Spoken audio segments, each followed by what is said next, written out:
72 hours. That is the exact statute of limitations on playing it cool before it officially crosses the line into he is either dead in a ditch or he absolutely hates me.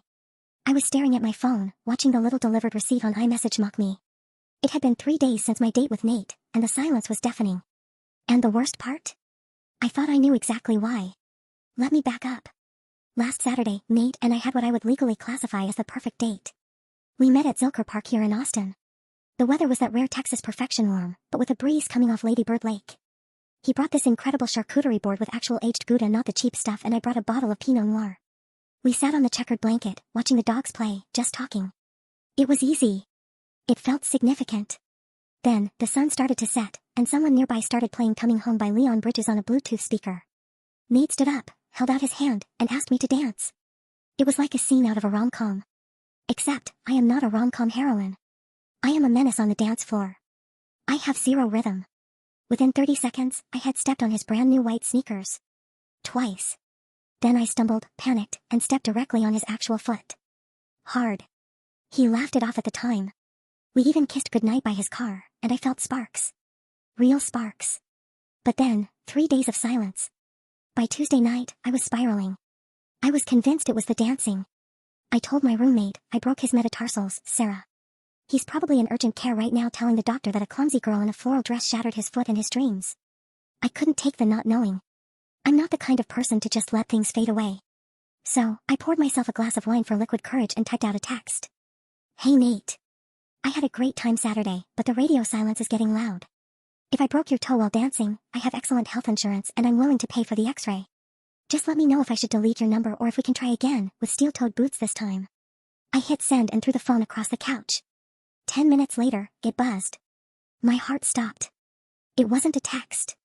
He was calling. I picked up, trying to sound breezy. Hey. Did you get my...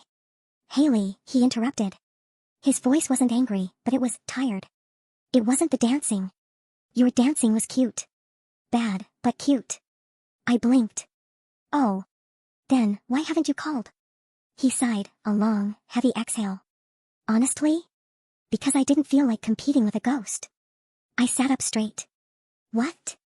Haley, we were on that picnic blanket for 2 hours, he said.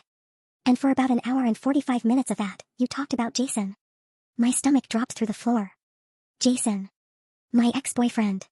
The one I broke up with 6 years ago. I did not, I stammered. I mean, maybe I mentioned him once? You mentioned him 14 times, Nate said. He sounded like he had kept a tally. We talked about travel? You told me about Jason's trip to Cabo. We talked about work? You told me Jason's horror stories from finance. But the kicker, Haley? The absolute kicker was when I laughed at your joke. Oh no. I remembered that moment. I felt the blood drain from my face. You looked me in the eye, Nate continued, and you said, with total sincerity, oh my god, I love your laugh. It reminds me so much of Jason's laugh. He had the best laugh. Silence. Absolute silence on the line.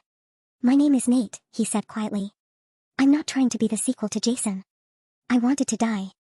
I genuinely wanted the couch to swallow me whole. He was right. I realized in that moment that I had nervously Jason the entire date. It wasn't because I missed my ex, I haven't seen the guy since 2019. It was a nervous tick. When I get anxious, I try to relate, and apparently, my brain decided the only point of reference I had for relationships was the ghost of boyfriends past. Nate, I said, my voice shaking a little. I am mortified. You are absolutely right. I was nervous. I really liked you, and when I get nervous, I ramble. I was trying to relate to you, but I did it in the worst possible way. I am completely over him. I haven't thought about him in years until my anxiety dragged him out of the archives on Saturday. There was a long pause. I held my breath. 14 times? I asked weakly. 14, he confirmed. But I could hear a smile in his voice this time. Okay, I said. Here is my pitch. One more date. Dinner. On me. And if I say the name that starts with J, you are legally allowed to stand up, throw a breadstick at me, and walk out. He laughed. A real laugh. I do like breadsticks. Is that a yes? That's a yes, he said. Pick me up at 7 on Friday. And Haley? Yeah. Leave the ex at home. So, I have a second date. And I have spent the last 24 hours brainwashing myself. I am going to be charming, I am going to be present, and Nate is going to be the only leading man in this story. And if I get the urge to compare him to anyone, I'll just compare him to Ryan Reynolds. That feels safer.